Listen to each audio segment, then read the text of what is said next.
One of America's closest allies just officially declared that using American software is a national security risk, and they are doing something about it. France, the sixth largest economy in the world and a founding member of NATO, has announced it is ripping Microsoft Windows off its government computers and replacing it with Linux. This is not a pilot program. This is not a rumor. This is a government directive that went into effect on April 8, 2026, and it covers every single ministry in the French government. Here is what happened. France's Interministerial Digital Directorate, known as DINUM, announced on April 8 that it is officially migrating government workstations away from Windows and onto the open-source operating system Linux. The directive was issued after an interministerial seminar organized jointly by France's Directorate General for Enterprise, its national cybersecurity agency called ANSSI, and the State Procurement Directorate. Every ministry and every public operator in France has been given a deadline of autumn 2026 to submit a formal plan for eliminating their dependence on American and non-European technology. And this goes far beyond just the operating system. The directive covers collaboration tools, antivirus software, artificial intelligence platforms, databases, virtualization systems, and network equipment.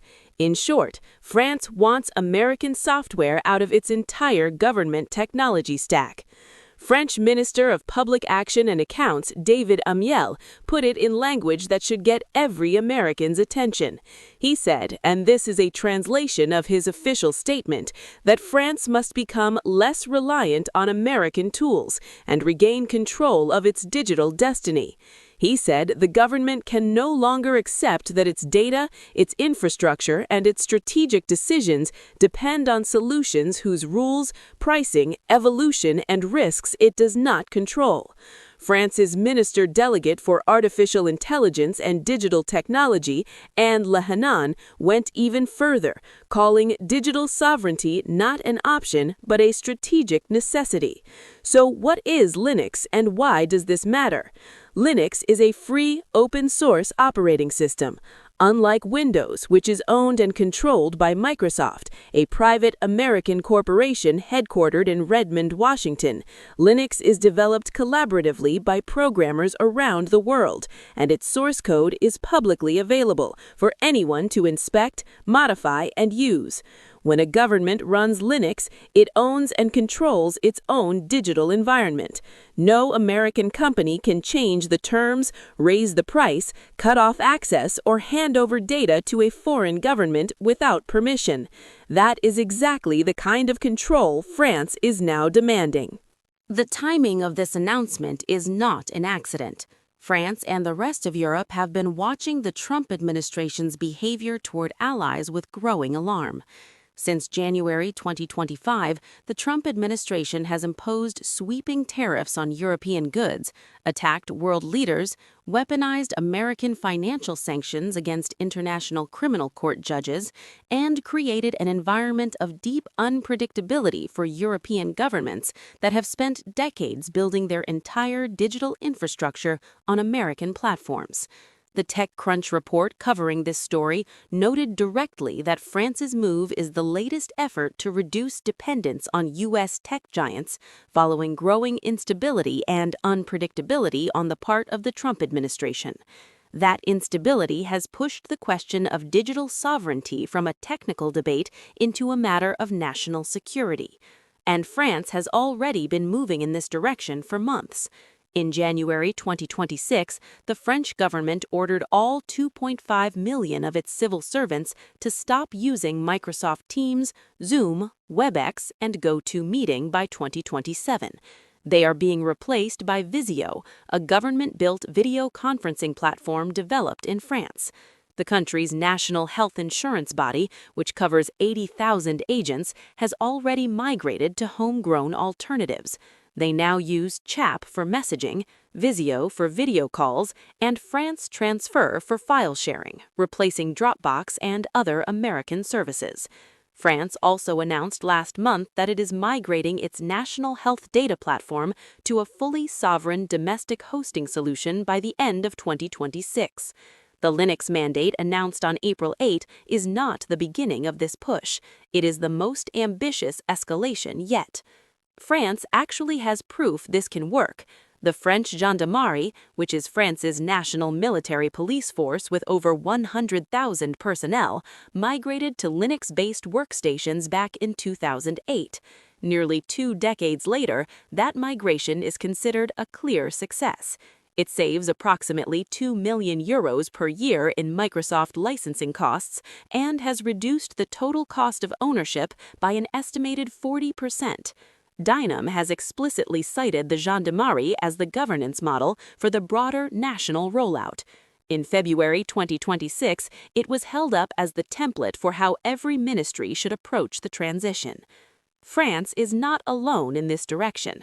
Germany's state of Schleswig-Holstein began migrating its 30,000 government workstations from Microsoft to Linux in 2024 and had completed nearly 80% of that migration by early 2026. That single German state recorded savings of €15 million in licensing costs in 2026 alone. Austria's armed forces switched to LibreOffice, an open-source alternative to Microsoft Office. The European Parliament voted in January 2026 to adopt a report directing the European Commission to identify specific areas where the entire European Union can reduce its reliance on foreign, meaning American, technology providers. The momentum across the continent is unmistakable. For Microsoft, the stakes are enormous. France is one of Microsoft's most important government clients in Europe. French government contracts are worth hundreds of millions of dollars annually. But the bigger threat to Microsoft is not just France, it is the precedent. If France successfully migrates its government to Linux, it becomes the case study that every other European government will point to when making the same argument. Germany, Italy, Spain, and others are all watching. If France proves that a government of this size and complexity can exit Windows without catastrophic failure, the argument for staying with Microsoft becomes much harder to make. There are real challenges ahead. Migrating hundreds of thousands of government workstations is an extraordinarily complex project. Government IT migrations historically run over budget and behind schedule. France has not yet settled on which specific version of Linux it will use, and several major Linux distributions are developed by American companies or organizations headquartered in the United States, which creates its own complications. Analysts estimate the total cost of the full transition could range from 1.5 billion to 3 billion euros over a 5 to 7 year implementation period, factoring in hardware upgrades, software development, staff retraining, and support infrastructure. Full deployment across all agencies is not expected to be complete until 2030 at the earliest. There is also a structural irony that analysts are pointing out. Even as France replaces Windows with Linux on its desktops, much of Europe's most ambitious technology infrastructure is still built and hosted on American cloud services like Amazon Web Services, Microsoft Azure, and Google Cloud. Replacing the operating system on government computers is a meaningful step, but it sits above a cloud and computing layer that remains predominantly American. If France and Europe are serious about full digital sovereignty, that deeper layer will eventually need to be addressed as well. But make no mistake about what this moment represents. This is a core American ally, a member of NATO, a founding member of the European Union, and the world's 6th largest economy, standing up and saying out loud that dependence on American technology is no longer acceptable from a national security standpoint. Whether this is a consequence of Trump's tariffs, his attacks on European leaders, or the broader realization that any country can have its access to American software and services revoked overnight, the conclusion Europe is drawing is the same. America's closest allies are no longer willing to bet their national infrastructure on the goodwill of American tech corporations or the reliability of an American government that has become increasingly unpredictable.